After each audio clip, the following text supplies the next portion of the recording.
राजा बहुत ही महत्वाकांक्षी था और उसे महल बनाने की बड़ी महत्वाकांक्षा रहती थी। उसने अनेक महलों का निर्माण करवाया। रानी उनकी इस इच्छा से बड़ी व्यथित रहती थी कि पता नहीं क्या करेंगे इतने महल बनवाकर।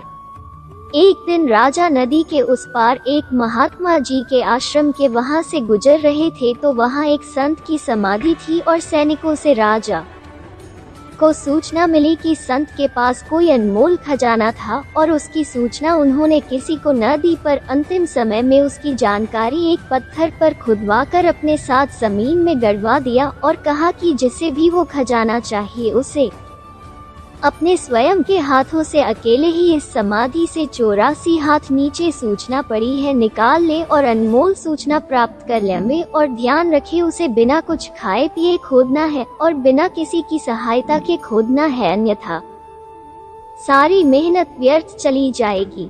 राजा अगले दिन अकेले ही आया और अपने हाथों से खोदने लगा और बड़ी मेहनत के बाद उसे वो शिलालेख मिला और उन शब्दों को जब राजा ने पढ़ा तो उसके होश उड़ गए और सारी अकल ठिकाने आ गई।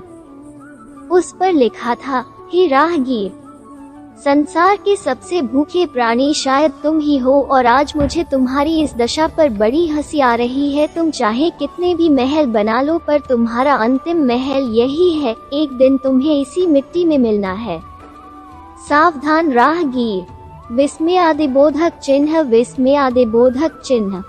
जब तक तुम मिट्टी के ऊपर हो तब तक आगे की यात्रा के लिए तुम कुछ जतन कर लेना, क्योंकि जब मिट्टी तुम्हारे ऊपर आएगी तो फिर तुम कुछ भी न कर पाओगे। यदि तुमने आगे की यात्रा के लिए कुछ जतन न किया तो अच्छी तरह से ध्यान रखना कि जैसे ये 84 हाथ का कुआं तुमने अकेले खोदा है, बस वैसे ही आगे की 84 लाख योनियों में तुम्हें अकेले ही भटकना है। और हे राहगीर, ये कभी न भूलना कि मुझे भी एक दिन इसी मिट्टी में मिलना है, बस तरीका अलग अलग है।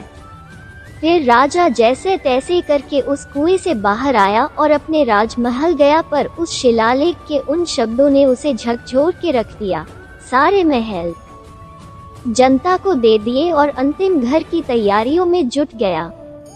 प्रेरक बोध कथा से सार, हमें एक बात हमेशा याद रखना कि इस मिट्टी ने जब रावण जैसे सत्ताधारियों को नहीं बख्शा तो फिर साधारण मानव क्या चीज है। इसलिए यह हमेशा याद रखना कि मुझे भी एक दिन इसी मिट्टी में मिलना है, क्योंकि ये मिट्टी किसी को नहीं छोड़ने वाली है। एक सुंदर प्रेरक कहानी। चौबे जी नाम के एक सच्चे एवं स्पष्टवादी सज्जन पुलिस में कार्यरत थे।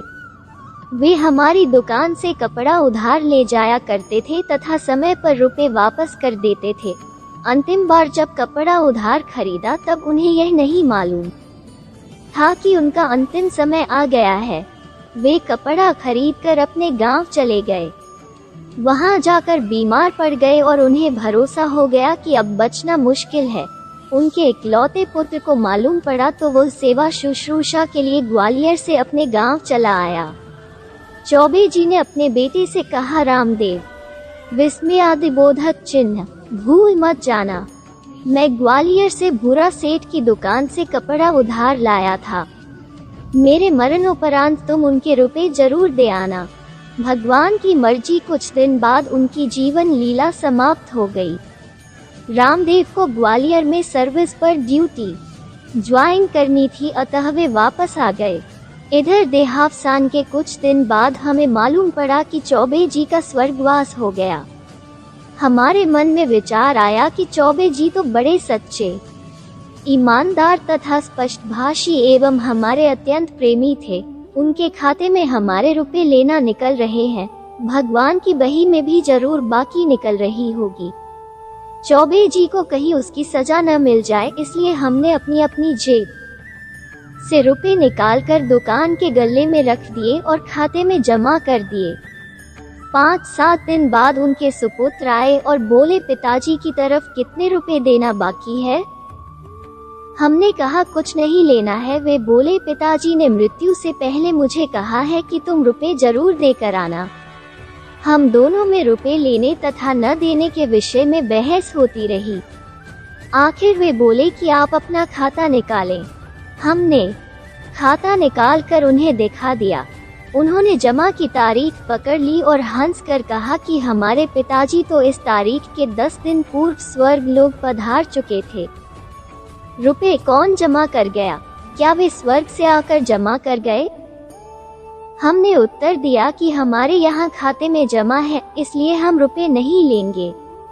वे फिर हंसकर बोले कि आप झूठे और आपका खाता झूठा। हमने सोचा कि ये तो सच्चे और स्पष्ट भाषी पिता के पुत्र हैं।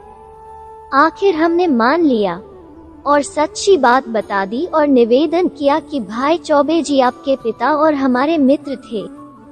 हम उन्हें बहुत आदर की दृष्टि से देखते थे, इसलिए कृपा करो। वे नहीं माने और हठ पूर्वक हमें पूरे रुपए दे गए। आज के महान घोर कलयुग में ऐसी भी नजीर देखने को मिल जाती है। धन्य है स्वर्गवासी पिता को एवं पितृभक्त आज्ञाकारी पुत्र को।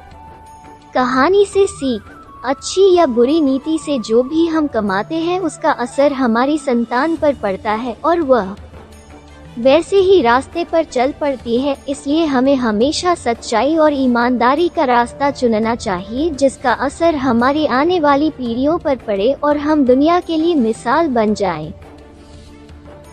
फिर मिलेंगे दोस्तों एक नई कहानी के साथ। तब तक के लिए हंसते रहें, मुस्कुराते रहें, अपना ख्याल रखें और इसी तरह हमारे साथ जुड़े रहें। धन्यवाद। अगर आपको ये कहानी अच्छी लगी और इससे कुछ सीख मिली तो चैनल को सब्सक्राइब ज़रूर करें। आपका एक सब्सक्राइब हमें इसी तरह से नई नई कहानियाँ आपके लिए लाने के लिए प्रेरित करता है।